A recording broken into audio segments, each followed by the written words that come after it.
व्यक्तिचित्रण अर्बुज. मी त्याच्याबद्दल बरंच काही ऐकून होतो. तो खूप अर्धांड आहे, अचाट ताकदीचा आहे. त्यानं म्हणे एकदा डोक्यावर घेतलेलं साखरेचं 100 किलोचं पोतं रेल्वे स्टेशन पासून 3 किलोमीटर असणाऱ्या आपल्या मालकाच्या मळ्यात न थांबता नेऊन टाकलं. माणूस एवढाच गोल गट्टीसारखा आहे. त्यानं आपल्या घराला लागणारं सारं मटेरियल 11 किलोमीटर दूर असणाऱ्या तालुक्याच्या गावावरून सायकलवरून आणलं. अँगल, पत्रा, सिमेंट, अगदी फरशी सुद्धा. 1 रुपया भाडं देण्यासाठी खर्च केला नाही. अर्धांड हो, दुसरं काय. हे तर काहीच नाही. 10 ते 12 फूट घेर असणारी विहीर म्हणे एकट्यानं 30 फुटापेक्षा खाली नेली. एका झाडाला दोर बांधून उतरत होता. अर्धांड ओ, दुसरं काय. 30 फूट विहीर एकटा माणूस कसा काय खणू शकतो, तेही पायऱ्या न ठेवता. बापरे, कसं शक्य आहे. शक्य काय, जाऊन बघा जावा. अहो, एकट्यानं विहीर काढल्या. अहो, बसनीला किलोभर मटण खाईल. अर्धांड ओ, दुसरं काय. आमच्या येळावी गावात असा अचाट ताकदीचा अर्धांड मनुष्य कोण असेल बरं? या अशा अर्धांड माणसावर काय लिहायचं, तो सांगेल का? पण काही का असेना, हा नक्कीच जगावेगळा असणार. मी एकदा वडिलांना विचारलं, ही कोण व्यक्ती आहे? अर्धांड बाळूर, दुसरं कोण. त्यानं विहीर एकट्यानं काढल्या. थोर मिडशिंगीच्या माळाला बोरीच्या झाडाजवळ उभ्या पट्टीत हायवेला एकट्यानं विहीर काढल्या. काय सांगताय. अर्धांड र, दुसरं काय. आता मनात पक्क ठरवलं, या माणसाला भेटायचं. पण चला, अगोदर माळाची विहीर तर बघूया. मी एकटाच विजापूर गुहागर हायवेला आमच्या येळावी गावच्या शिवेला पोहोचलो. 200-300 मीटर रस्त्यापासून आत गेल्यावर त्या बोरीच्या झाडाजवळ मला ती बांगडीच्या आकाराची लहान गाळा असणारी विहीर दिसली. बापरे, एकट्यानं विहीर काढली. काय धाडच असेल. तोपर्यंत एका ग्रहस्थानं विचारलं, काय सर, इकडं कुठं? अहो, ती त्या बहिणं काढलेली विहीर बघायला आलोय. बघितली का? बघितली हो, कल्पनाच करू शकत नाही आपण. एकट्यानं विहीर काढली. अर्बुज हो, अर्बुज, दुसरं काय. आता कधी एकदा या माणसाला भेटेन असं झालं. तो जिथं राहतो तिथं शोधत शोधत गेलो. एका दोघाला विचारलं, ते विहीर काढणारे भाई इथं कुठं राहतात? अर्धांड बाळू म्हणा की. ती बघा, ती लांबड पत्र्याचं घर. मी घरासमोर गेल्यावर त्याची बायको बाहेर आली. कोण पाहिजे? मला बहिणींना भेटायचं आहे. ते बघा, ते वरच्या कडेला उसाला पाणी पाजत्यात. मी तसाच वरच्या बांधाकडे गेलो. मला बघून तो उठून बाहेर आला. काय हो, काय काम काढलं होत? हीच ती व्यक्ती ज्याला लोक अर्धांड म्हणतात. या अचाट ताकदीच्या माणसानं ती विहीर काढली. काय हिम्मत असेल या पठ्ठ्यात. बघितलं तर 5 फूट उंचीचा, एखाद्या गारी गट्टीसारखा, घारे डोळे, पातळ भुवया, मोठं नाक, जाड जूड ओठ, गालावर बारीक पांढरी दाढी, डोक्यावर विरळ झालेले केस, त्यावर टॉवेल बांधलेला, गळ्यात एक ताईत, भरदार छाती पण उंची कमी असल्यानं छोटे दंड, मनगट, हाताचे पंजे सारं घटीव, पायाचे रुंद तळवे, गडी उंचीनं कमी तिब्बती माणसासारखा. या माणसाला सारेजण अर्धाण म्हणतात. अहो बोला की, काय काम काढलं होतं? काही नाही, तुम्हाला सहजच भेटायचं होतं. सहज कुठलं येताय, काही तर काम असल्या बघार. नाही तसं काही नाही, तुमच्याबद्दल खूप काही ऐकून होतो, वाटलं एकदा भेटावं. बरं, मुद्द्याचं बोला. बोलत बोलत त्यानं उसाचं दार मोडलं. त्याच्या राड रिबीड झालेल्या पिंढऱ्या शरीर सौष्ठवातल्या खेळाडूसारख्या दिसत होत्या. एका दमात घमेलभर माती हातानं त्यानं ओढली. हो बोला. काही नाही, परवा माळाची विहीर पाहून आलो, नीट घोल अडासारखी.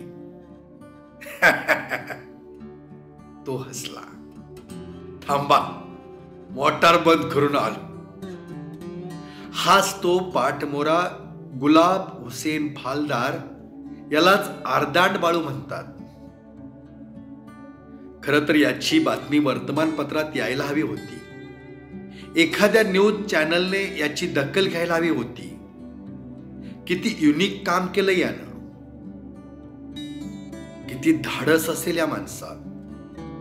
30 फुटावरून यानं विहिरीतला कचरा, दगड, धोंडे कसे बाहेर काढले असतील. माझ्या ऐकण्यात तर असं आलं, म्हणे एकदाही ब्लास्टिंग लावलं नाही. मग त्यानं तो काळ्या पाषाणाचा तंड कसा फोडला असेल. 30 फूट खाली टिकावणं खणताना त्या गोल आडासारख्या विहिरीत किती ताकदीनं व आवेगानं यानं टिकावाचा मारा केला असेल. काय धाडस असेल या माणसात.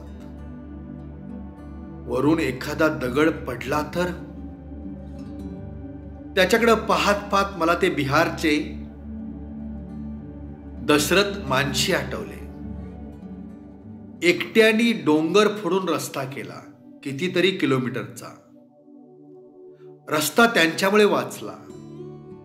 कुठून येत असेल ही स्फूर्ती या लोकांना. ही माणसं फारशी कुणाशी बोलत नाहीत, पण वाटचाल मात्र आपल्या ध्येयाकडे करतात. यांना लोक अर्धांड म्हणतात. अर्धांड, अर्बूज, अचाट ताकदीचा. पण काहींच्या मते चेष्टेचा विषय, बेअक्ली, अर्धवट. लोक एखाद्या व्यक्तीचा आपल्या सोयीने अर्थ लावतात, पण अशीच माणसं इतिहास घडवतात. बाकी किती आली आणि किती गेली. तो परत आला. आता बोला खुशाल. काही नाही, तुम्हाला भेटायचं होतं. मला तुमच्यावरती एक गोष्ट लिहायची आहे. गोष्ट. त्याचे एकसारखे पांढरे शुभ्र दात चमकले. माझ्या गोष्ट मी काय केले?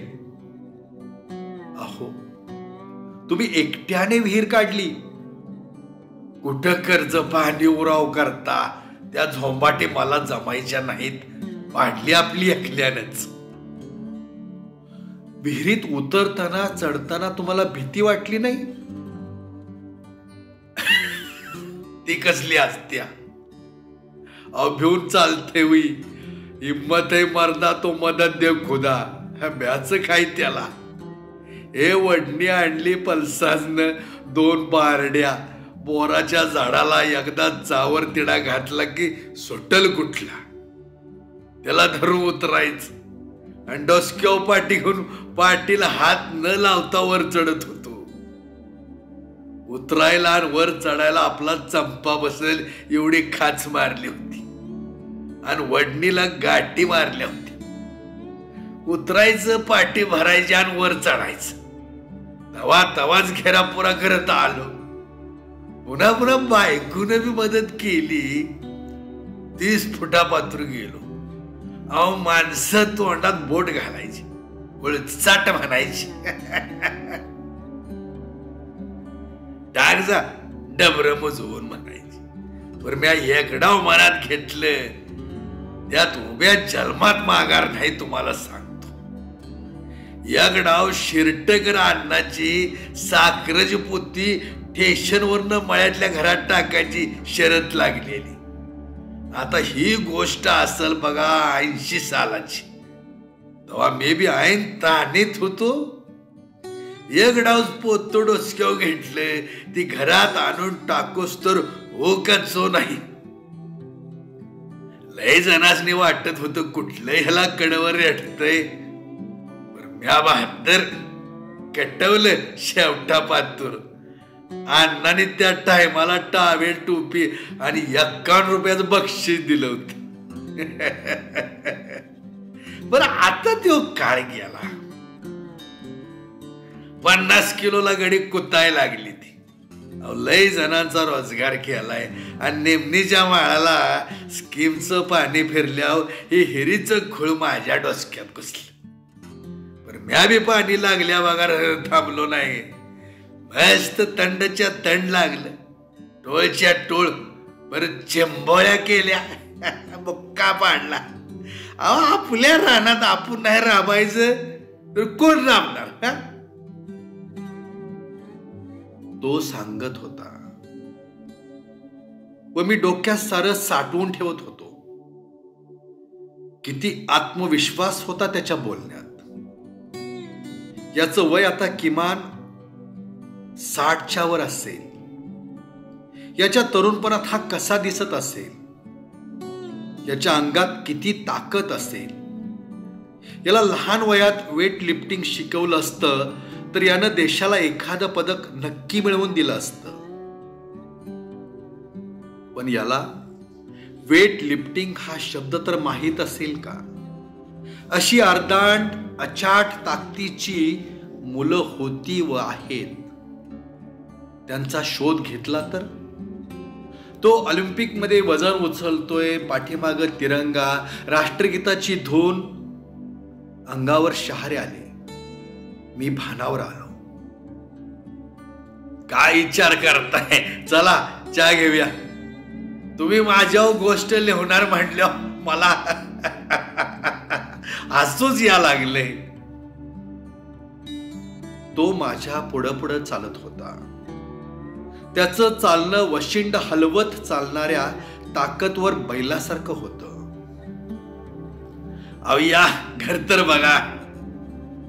या एवढ्या समध्या घराचं सामान आपण एकल्यानं सायकलवरनं पल्सासनं आणलंय. 1 रुपया भाडं घालवलं नाही. अहो पैसेच नाही ते तर द्याच कुठलं. सकाळी सायकलवर टांग टाकायची, चौकट, दार, खिडक्या, अंगल, पत्र, सिमेंट सुद्धा आणि ह्या फारश्या पांडवर घालून आणले त्या. आता बोला आपल्या घरासाठी कष्ट नाही करायचं तर कुणासाठी करायचं. अहो मी सायकलवरनं सामान आणायचं तेव्हा लय जण हसायची. पण आपल्याला जगाची पर्वा नाही.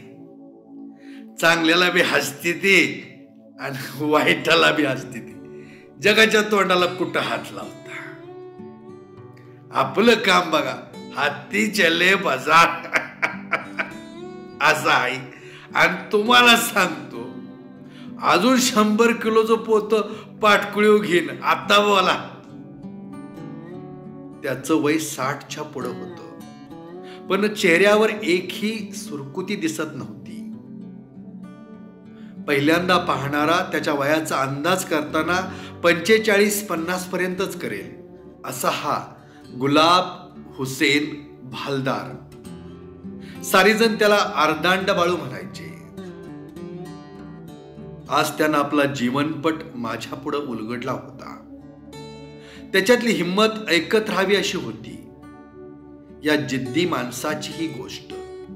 तो आमच्याच गाव पांढरीतला, इतर जगाशी काही देणं घेणं नसणारा, धर्म, जात, वंश, उच्च नीचता याबद्दल काहीही देणं घेणं नसणारा, एक अचाट ताकदीचा माणूस, आपल्याच विश्वात रमणारा.